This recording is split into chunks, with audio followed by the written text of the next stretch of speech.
Welcome to Recovering Out Loud podcast with your hosts Anthony and Caleb. The opinions expressed here are those of the individuals and not of any organization. Please help support the show by donating in the link. Enjoy the show.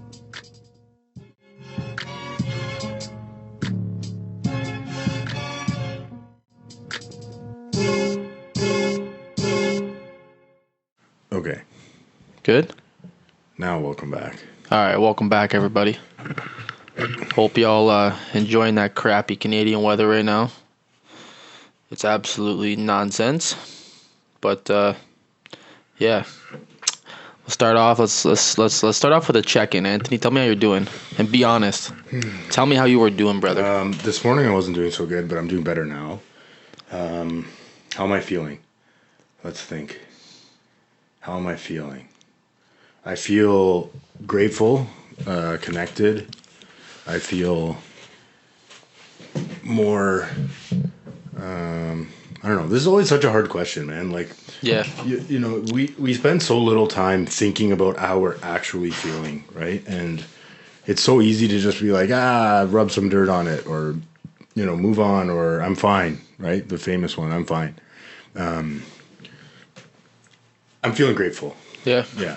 Like, grateful that I'm sober and I didn't think about drugs and alcohol today, which is cool. You know, that's a miracle in itself because I spent a lot of time thinking about that. And things just get better, you know. I spent a lot of time in my head today, and I just did this thing where I started like reframing how I looked at things and looking at it in a different light. You know, I don't have to do life today. I get to do life today. Like things like that. I don't have to look for a job. I get to look for a job. You know, I don't have to work out. I get to work out. yeah. That's true, man. What about you? Honestly, I don't know what it was. So I started a new job. This was my second weekend, and the first weekend, I don't know. Like, I'm getting to the point where I'm getting a bit more tired and stuff now. So like this weekend flew by, and I didn't even do a whole lot. Like, I watched hockey on Sunday, and besides that, I kind of just relaxed, kicked it back a little bit, watched the college basketball games that are on right now. But I'm getting a bit tired. You know, I'm doing a lot of thinking right now. There's a couple job opportunities that are arising, good money. I'm trying to make I have like kind of some plans I'm thinking about, business plans for the future. And to get to that plan, I need to save up some money, right? So like, I'm just trying not to get too caught up in rushing things. Yeah. If that makes sense, right? Because Yeah, I want things to happen like tomorrow, right? And you know, when you rush things, you make the wrong decisions, right? So I'm trying to really think things through. I'm trying to talk to people about it. You know, I reached out to my parents. I reached out to some friends. I talked quite a bit with an uncle yesterday about it, and you know, just receiving, you know, a bunch of different advice. Different perspective. Different perspectives, right? Because I always go back to the thought of like where my perspective got me on things, where my first thought got me on things. Wasn't like all my choices were bad, but like my spontaneous choices, the ones that, you know, come off right off the bat, like especially when it has to do with money and work, like, you know, you'll make the wrong decision sometimes when you think too fast on things, right? So I just need to kind of stay comfortable, be happy with where I am, right, but not lose sight on that end goal. And that's what I'm doing right now. Well, that's the big difference, is like moving from this impulsive decision making to, you know, I can make a lot of money working back at the mines. Done. I'm already there. I'm not even going to bounce this off anybody. Yeah. I'm already there, right? And not thinking about the implications, or, you know, whether you're going to have a strong, what's the word I'm looking for? Community out there. Yeah, right? which I know I won't. And that's just being honest with yourself. Yeah, and it's not that like I'm saying I'm going to be surrounded by a bunch of bad people, but like right now I'm surrounded by a bunch of like-minded people, if that makes sense. You know, a bunch of people that have been through what I've been through. Yeah. And I'm very comfortable here, and I know where I go next, I'm not going to be comfortable or as comfortable, right? I'm going to be back into an environment where there will be drugs. Partying. Well, there'll be partying, there'll be miserable people. I'll have a very structured work life again, you know, big expectations to get things done at work. And yeah, to be honest, and being completely honest, like I'm not even so stressed out about the work part about it. I'm just stressed out about like life's gonna be different. Right now, like I'm used to what's going on. Right, that's a big change. Yeah. And I learned this a couple months ago. One of the scariest things for me is change. Like change is just a scary thing. Yeah, change is inevitable, right? In Yeah. life, it's inevitable, but it sucks. Nobody wants change, No. right? Especially men. Like I find a lot of men don't like change. And that kind of actually gives me my first question I want to ask you. What's your biggest fear, bro? Like, and that's such a Right now, What is your biggest fear? What is the thing you fear most? yeah. Well, that changes, right? Yeah. Right now, probably never getting out of the financial hole that I put myself in through using and drinking. So then I would ask myself, like, what is that fear, right? So if I double click on that and examine it more and pull the thread on it, it's like the fear of failure is a part of that, right? Yeah. The fear of not even financial insecurity, but just like never having enough money to be comfortable is Yeah. always kind of in the background. This financial insecurity, but it's like a fear of failure. Essentially, it comes down to like failure, and a lot of people don't think that that's failure, right? But Yeah. and I don't like to think that it is either. But Yeah, I was actually speaking to my mother about this yesterday. I think it was. We were talking, and I was getting on about how like I'm happy and stuff like that, right? And I was like, money doesn't buy happiness per se. It doesn't, but it gives you that feeling of being comfortable. freedom, Because I think we live in a world right now where everyone's so worried about tomorrow. Everyone's so worried about tomorrow, whether that's their bills, whether that's how they're going to afford to buy food, whether that's they're thinking about what, they want to buy something. I feel like tomorrow is the biggest thing that everyone's worried about. When I have money, I'm not so worried about tomorrow. I'm like, yeah, right? It's a horrible thing. And I mean, I'm not going to get too political right now, but like our country that we live in Canada currently is very expensive to live in, right? If I'm fucking good like that, it's crazy how expensive it is to live here, but and- having good finances gives you that freedom to like make mistakes, and just be comfortable, man. Yeah. Like, be honest. Like, how much time have you been thinking about money lately? A lot of time. Yeah, a lot. Right? And if you weren't thinking about money, what would you be thinking of? Maybe something more positive, right? So it's just like, oh, man, money is just. I know there's lots of things about money, but one of the things I hear about all the time is money rules the world, and it really does, man. Money rules this world. Like, if you have money, you can do certain things you can't do when you don't have money. Yeah. Right? And it's just the hard truth about it. Like, you don't have to make your whole world money, but to a certain point, like, you can say money doesn't buy happiness, but bro, you need money, Yeah. And like, I love to be as positive as I can on this channel, but like, money is an important thing. It's a very important thing. It's like, you want to be healthy and eat good food, well, you have to buy expensive food to be healthy. You know what I mean? Mm-hmm. You want to have a car so you can get from point A to point B, or even if you don't have a car and you want to take like public transit or taxi, that money. Mm-hmm. Everything costs money. There's not one thing that I've done in my entire life that didn't cost money. That's not just like, it always goes back to money. Like, well, the time you spent with your family. Well, I went to my parents' house for supper. That costed money. Everything costs. I can't think of a certain situation that didn't cost money, man. Yeah. But I mean, I think I think back to like the best times I've had in my life. A lot of them have been on vacation, and that cost a lot of money. Yeah, right? man. But it was worth it, My wife showed me that. Like my wife showed me that, spending money on going places is worth it in the long run. Because I Yeah. used to get so caught up, and we went to Hawaii one time, and we took this helicopter ride, and she had her feet dangling out of the, like, it was the most amazing thing in the world. Her feet were dangling out of the helicopter. We were over Kauai in Hawaii. that's beautiful, bro. And it was like Jurassic Park, and Yeah. it was so expensive to do that. And I remember there was a moment where I was like, man, that was really expensive. I kind of regret that. And it instantly, like as soon as we were done that trip, it was like fully, superseded by the thought of money is like a tool. It comes and goes.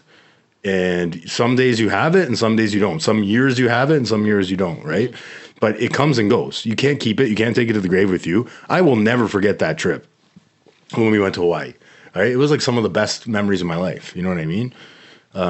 They were amazing. Like there was just, it was just, I would never have done that if it wasn't for her. And I just trusted her. Right. And that's goes back to this recovery thing too, where it's like, maybe I don't know the best answer for everything. You know, maybe I should listen to somebody else and just trust the process and trust her. And I'm happy I did, because it was an amazing experience. Right. Yeah.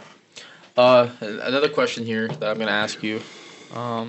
It says that, like, what advice would you give to someone who wants to pursue a career that's like similar to yours? And when I hear that question, I think about like what we're doing right now. And I was someone who, like, from a young age, like at the age of like 11 and 12, I was like, had some friends. We were like making YouTube videos, like hockey videos. There is this embarrassing video on the internet, Anthony, that I'll show you after this. It's called Top 10 Road Hockey Hits. And you're in it? I'm in it. I start off the video, me and my friend, we have our phone pointed at us, and we're like, welcome to Top 10 Road Hockey Hits. And dude, in high school, oh man, it was everywhere after a while.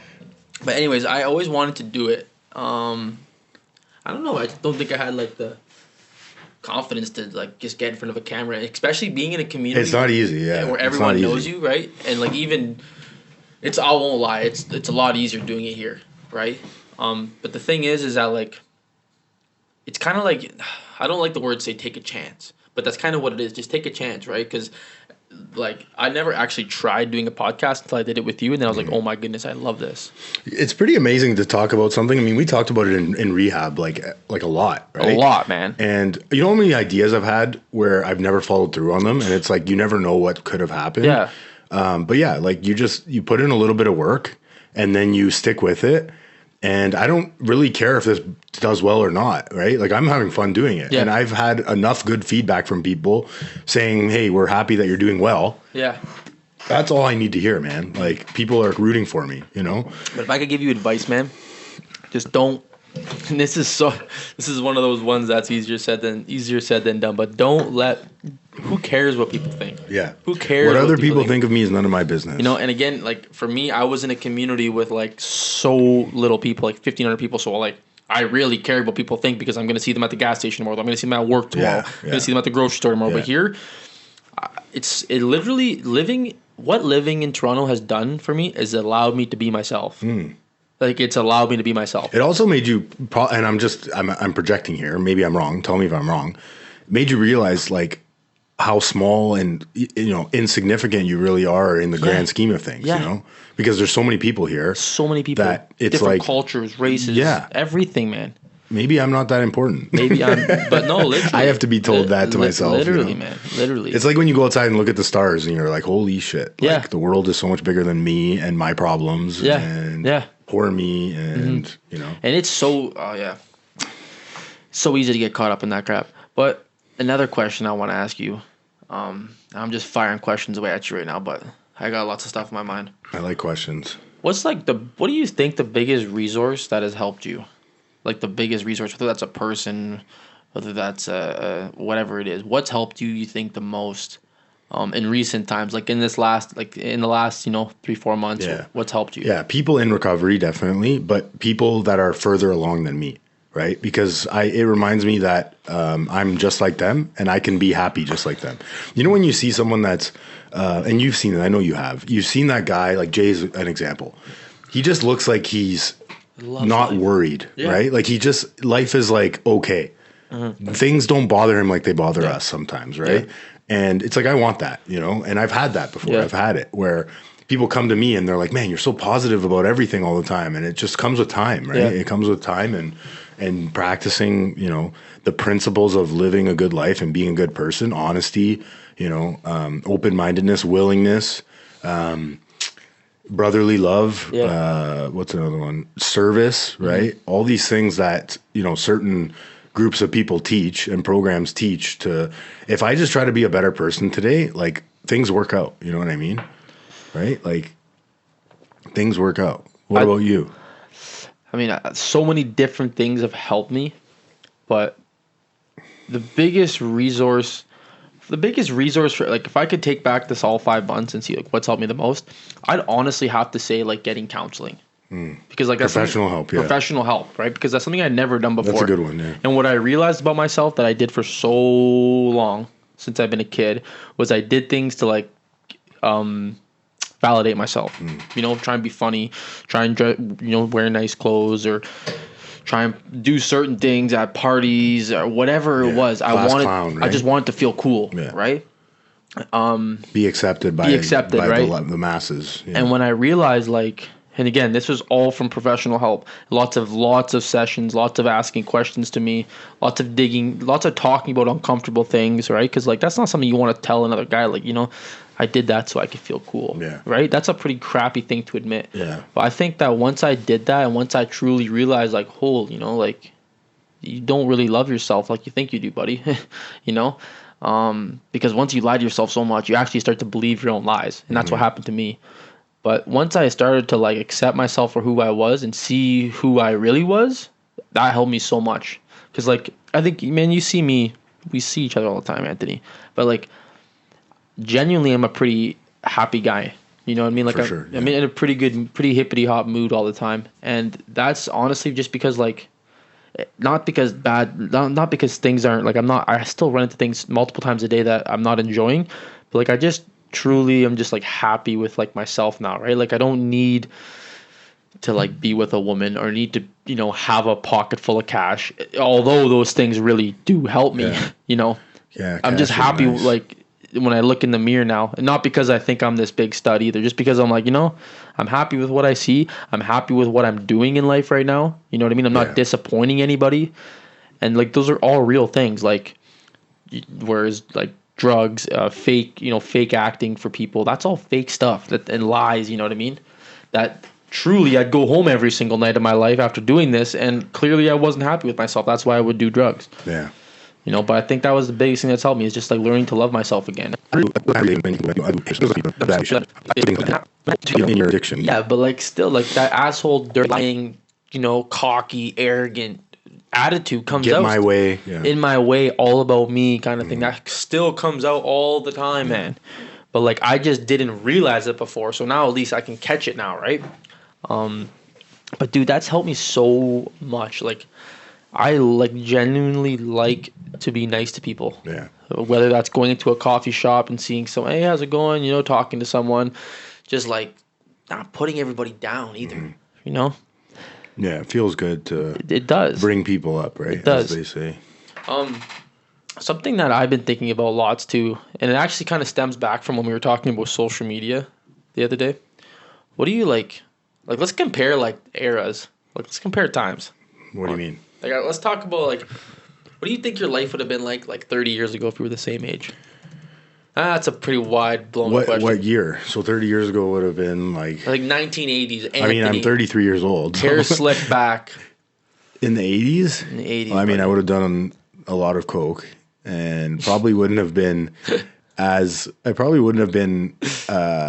paranoid and, you know, delusional. Cocaine would have been a little bit better back then. Yeah, the cocaine would have been better back then. So, you know, I wouldn't have been paranoid and crazy. Maybe a little bit, but I don't know. I just always think about Scarface, the movie Scarface, and you got to get what does he say? Women, then you got to get the money, then you get the power. You know? Like. But that's still how it is nowadays, man. Yeah, I used to watch that movie and like want to be so like I loved doing drugs when I would watch that movie, and it was so pathetic. But I think media in general has a big influence on the drug culture. Have you ever seen a movie like Trainspotting or any of those like heroin movies, Basketball Diaries or anything like that? They do a good job like really portraying how hard heroin addiction is. And if you ever get a chance, watch those movies because they do a really good job like showing the withdrawal and the craziness and, you know, the things that we do. Let me ask you this. This is popping into my head right now. What's the craziest thing you've done to get a fix? Ooh. Or money? Yo. This is something I'm not too proud of. Yeah, I mean, you don't have to. But it's okay. I realize that this could be a very R-rated answer. Okay. That's okay. It's okay. Well, I mean, like, I got to the point where I was like selling my stuff and stuff for drugs. But one thing, man, that like still I think about to this day is one time, bro. I was just jonesing to get high. No money, jonesing. And my grandparents, they're like old fashioned people, right? Like they don't know how to, like my grandma doesn't know how to do online banking or none of that stuff. So she still writes checks lots. And this is I don't really know how to like, and there's lots of way of like frauding money into bank machines and stuff, but like I generally didn't know how to do that. But I googled like how I didn't even know how to write a check. So I remember this. I found my grandma's checkbook. Right, I was at my grandma's house, and I was probably there trying to ask for money. That's the reason I was probably there. In the first place, yeah. Right. So, I was looking through her drawers, and I found her checkbook, and I googled how to write a check. So, I found a picture on Google Images. I copied that to a piece of paper. I put her name on it. I went to the bank. It's like a $200 check. Checked it into my bank account, and it went through. It went through, bro. That night I got $200. I got my drugs, got high, and then the next day, it was like a few days later. So like again, I'm from a small town. Everyone knows each other. The bank people know me, right? But I went to the ATM machine and did it because it was at night, and it took it right away. Anyway, so the lady who I know, shout out Amanda if you're watching this. She calls my grandma a bunch of times, right? Man. She called like 5 times, and my grandma didn't answer the phone. And my grandma, she's like, this is sad. My grandma not knew, but she thought something was up with me because like the bank never calls. So like my grandma had already put like 1, 2, and 3 together, and she calls me, and she was like, yeah, she calls me. She's like, hey, can I come see you and talk to you? She comes to my house, and she's like, hey, like, did you like steal money from me or something? Because the bank is like blowing my phone up. And I say, no. And then the next day she come back because she had heard like, hey, Caleb wrote a check in your name into her bank account. And the reason, I think I dated it wrong. I did something wrong on the check. Of course. Like an idiot. Yeah. And, I deserved to get caught. And it was embarrassing. I had to go into the bank with my grandma because they frauded my account. Wow. So you did get caught, yeah. I did get caught. They put like fraud lock on my account. So I couldn't like money, couldn't do nothing, right? So yeah, I had to go to the bank, like a real proud grandson that day, and to go out the what happened, right? Yeah. And that's that walk of shame. Right? What's the crazy? Well, you hope that, and I'll get into it because I know exactly what my it hasn't changed for a long time. But that walk you would think would do and stop using it, right? Man. But that's what this does, Caleb. It's not at big of a deal. If you stole a bit of money, what's the big deal? Yeah. Like let's just get high again. It'll never come back. I'll never have to think about this again. Because it's not like $20 really. It wasn't like you put my grandparents in a financial. Yeah, but I also went to my grandparents' house, and I such as grandparents and the best. And I went there. No, something inside of me just not control at all. Yeah. So if I had a little bit of control, I would not do that. Yeah. Self-control. This is a disease, and I was of the belief that I'm responsible for the first one, but after that, I have a choice in the matter. Right? That's the way I've experienced it, anyways. Yeah. But for me, mine's easy, and I made amends to my parents, shortly after for doing this. But I was with one of them. We're same thing. I can relate a lot to that. Like I ran out of money. We were going to a music festival. It was Digital Dreams, I think it was called. This was probably like 12 years ago, and I had no money for Coke, right? And MDMA back then. We were doing Molly for all you Gen Z people. And I got this great idea. I used to go through the drawers all the time, man. Like that was, I'm not really ashamed of it now because I've accepted it and moved on, and shame doesn't serve me around it. But I was going through the drawers one day, and I was so desperate. There was no more cash, right? I used to, right? I've taken cash from my sister. I've taken cash from my parents, my grandparents, same thing. But I came across a bunch of jewelry, right? And I went to the gold store, and I was so gun ho. But he was in the he's like, "Yo, man, you sure about this? Like that's a lot of jewelry." And I was like, "Yeah, don't worry about it. They're never gonna know." Like I didn't even think twice. And this goes back to our impulse thing. This is my thought process then, and when in actual addiction, nothing changes. This is a good idea. I'm gonna get high out of it. I'm not think about it. Tomorrow's Anthony will worry about it. Right? I'm not gonna. This isn't a problem today. I'll deal with it tomorrow. I'll sweep it under the rug. That was my motto, man. I used to sweep everything under the rug until there was this huge pile of shit that I had to deal with the next day. So I went into the store, and then the important thing is it was baptism jewelry, right? And people are Christian and Catholic. That's like that stuff's not replaceable. So I never forget this. The guy looked at me and he's like, "Are you sure?" Like he took my ID. Like, yeah, man. I didn't even think twice. I was like, yeah, whatever. I got $100 out of it, right up my nose, right in that weekend, and I felt so shitty about it that when I came back from rehab that first time, I met with my parents, my counselor, and I told them. And I remember my dad wanted to kick my ass. Like, he was so mad. That's how your dad found out? Well, yeah, I told him. Yeah. They didn't find out until I told them, right? And I made amends because I was told to do that, and I wanted to do it. And it was like the most rewarding thing in the world, right? They were just happy at the end of the day. They were mad at first, don't get me wrong, but they were happy that their son was back, you know? And that I was doing well and I was trying, you know, that I was manning up for my mistakes, right? Like I try to do that today. I try to own my shit today. You know, when I do things right? It's not easy to get right wrongs. When you were like using like, I'm gonna go back to like, so your last time, were you talking to your mom and dad every day? No. Because I get close with you. Yeah, no. No? No. And the reason I was ignoring the phone calls. Yeah, no. So the reason I asked that is like I genuinely got to a point where I wasn't talking to my family very much. Like a week until I needed something, I would text my mother. You know, like every day, man, I see you. Distant family too, like aunts, uncle, my cousins, right? And like it's funny because my mom had texted me a few hours ago, or about an hour ago. She said, "Hey, how was your day?" Right, and when I would used to get a text like that for like my mom, and I knew my. How dare you? No, but not even that. My mom, like, let's say something crazy would happen, like, you know, Caleb messed up and, you know, got caught doing something stupid. My mom would like text me like, "Hey, how's it going?" You know, because she knew how walking on eggshells. Yeah, right. Yeah. But now she texted me and asked me how my day was. I'm like, wow, like I called her right away. I didn't even text her back. It is, man. So many beautiful things have happened in the last 5 months. Like so many great things have happened. But I think genuinely, the top three things, man, is just like, no, it's number one for sure. Family, not top three, but like, man, getting the family back. It's crazy. It's incredible because like I took it for granted so heavily, right? And like me and my younger brother, he's only 16 months younger than me. We have three younger cousins, quite a bit younger, an 11-year-old, I think 7 and 6 or 6 and 5, I think they are. And they look up to us so much, man. Yeah. Like so much. Yeah. Like my youngest cousin Hudson, he's 5, and like, dude, the kid like he adores me, man. And he always wanted me to go for bike rides with him and hang out with him, and like I would do it, and then it got to a point where I wasn't spending any time around him, and I found out when I got into treatment that because like they completely stopped like being allowed around me, and I've told you this one before, but this is something that still just hits me to like, you know, it's sad. My cousin, so my aunt was part of the whole family thing when they were like talking to interventionists and stuff about me getting help, and the interventionist said to my family like, hey, like if Caleb had a molecule of fentanyl on him and one of the kids touched like his shirt and ingested it, your kid can die. Yeah, that's scary. Yeah. So they didn't come around me anymore. You know what I mean? Yeah. And like 5 months isn't a long time, Anthony. But in this 5 months, bro, like there's a lot of things I haven't gone back yet. But like the family thing, because family is so forgiving, that's the best thing that I've got to experience. You know what I mean? Like, yeah, but let me ask you this though. At the same time, what's the longest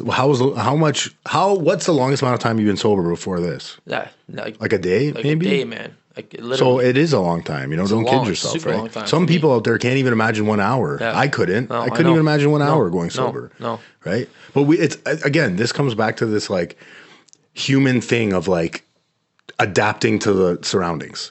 Like I'm sober now. 5 months, yeah, but it's not a year. Yeah. You know, it's like this comparison thing that we always do. Yeah. And I'm guilty of it too, man. It's like we take so much for granted. Like, no, man, 5 months is a long time. What's your saying that you say all the time about comparison? Comparison is the thief of joy. It's so true, man. If I'm focused on what I don't have, I am not happy. I'm resentful. I hate you. I don't want to be around you. I'm miserable. I was in that state today. You know, when I was thinking about my money problems. I was comparing myself to my old self, like where I was even, you know, a year ago. I had money. I didn't have credit card debt. I didn't have financial debt. Well, dummy, you know, you did this. Nobody put you in the financial debt, and you're going to get out of it, you know, with help, not on my own. And one thing that I said this, I was thinking about this earlier when we were speaking together, and I think this goes out there for anyone, whether you're going through drug addiction or whatever it is.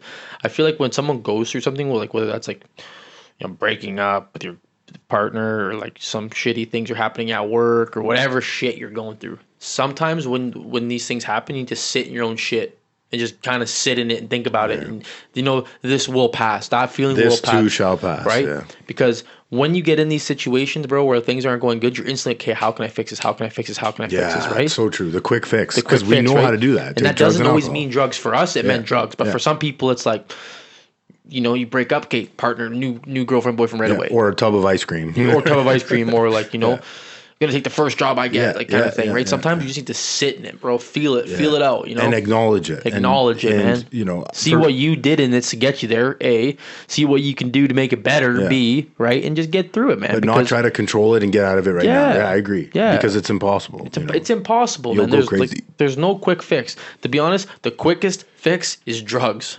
Yeah. And that's the shittiest one, boys. And how did that work for you? Yeah. Like, Not so good. Cool, man. Yeah. all right, let's bang this off with one last question. Yeah. Here, hold on. Let me go through another I think question. we went dead on the TikTok. I don't know what happened over there. Yeah. Let's talk about this. So I think, and with this guy Yeah, I'm moving back. moving back home, he's taking the next big step, man, and It is a big step. it's a huge step. And like, I'm just proud of you, man. Thanks, buddy. I'm proud of you because like, I know you, you're dealing with stuff right now, but like even when I first met you, you were dealing with certain things, and we talked about it every single night because he was my roommate. And to see where you come from, and like right now, man, you've taken some big steps. Thanks, buddy. And one of my things about you is like, you don't hide your emotions. Like for me, sometimes I have emotions like that, throw dirt on it kind of attitude. But you'll like, like this guy, I'll give you an example that for anyone watching. This guy I was trying to call him this morning and he wasn't answering me. And he said, "Yo, I'm just taking it personal, man. Like I need to get through some stuff in my head." And like that takes that's not easy to just say. Even though I'm like, I'm your boy, and you still said that to me. I was like, all right, I gave you your space. Yeah. But like, I'm glad that you acknowledge what's going on. Thanks, And you don't, man. cause like if you don't, time builds up and it only gets worse. But where I was with this is saying I'm proud of you. Thanks. But so yeah, we're gonna try and get on like a real upload schedule here. We just started. This is only our 4th podcast. We just wanted to kind of get some stuff out there, get a feel for this because we're new to this, man. But things have been going genuinely good. Yeah. But like I don't know. I think if we try and get 2 out a week, you know what I mean. He's gonna be downtown now, and I'm up more in the upper part of Toronto. So we're gonna try and get some 2 videos out a week, and there's a possibility that we're gonna be filming in some different places as well. And we're gonna get some guest speakers on coming up real soon. Yeah, we got to get that going. For sure. I'm looking forward to that. We have a 3rd microphone now. Yeah. Before we close, I do want to say, the common theme between both of us, and I appreciate you saying that because I need to hear that stuff too, right? You've come a long way too. And the thing I see with you, and I see it myself too, but I see it with you, and it inspires me, is like this resilience and taking action no matter how you feel. Yeah. I don't want to do this right now, but I'm going to do it anyways. And that goes with anything. Like going to the gym, reaching out to a friend. Sometimes you grit your teeth and you just do it, but you don't sit in your shit for too long. Yeah. You move on. And a perfect example, well, as you were saying that, I was thinking, like, man, I did not want to come here to this sober house for a long time. I did not want to do things differently this time. But the way I was doing before did not work. I've proven that many times. Yeah. So it's time to start waiting the white flag and move on. Yeah. Do things different this time. Insanity is doing the same thing over and over again, expecting different results. Man. We did that. We were using it every day. It'll be different this time. I'll control it this time. It won't be that bad. I'll only spend this much. I'll only drink this much. Insanity. So yeah. Let's close it with that. Any last thoughts? Just want to say thanks again for all the love, man. Like, yeah, it means a lot to us. You know what I mean? Because like we talked about earlier, it wasn't insanely hard to get out there and do this stuff, but like there was always things in the back of my mind. Like, oh, what do you think? Whatever. How's it gonna look? Post, but like genuinely, this is one of the better decisions I've made so far since I've been sober. I'm so happy to do this, man. Yeah. Consistency is the key now. Yeah. So. Yeah, we're gonna try to ourselves on a schedule or Instagram. Cover